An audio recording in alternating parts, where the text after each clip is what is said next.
প্রকৃতিতে একটি ডিম দুইভাবে ভাঙে।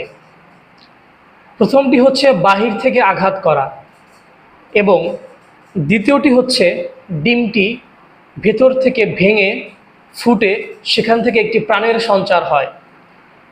এখন প্রথমটি যখন বাহির থেকে আঘাত করে ডিমটিকে ভেঙে ফেলা হয়, সেখানে একটি প্রাণের বিনাশ ঘটে, একটি প্রাণ ধ্বংস হয়।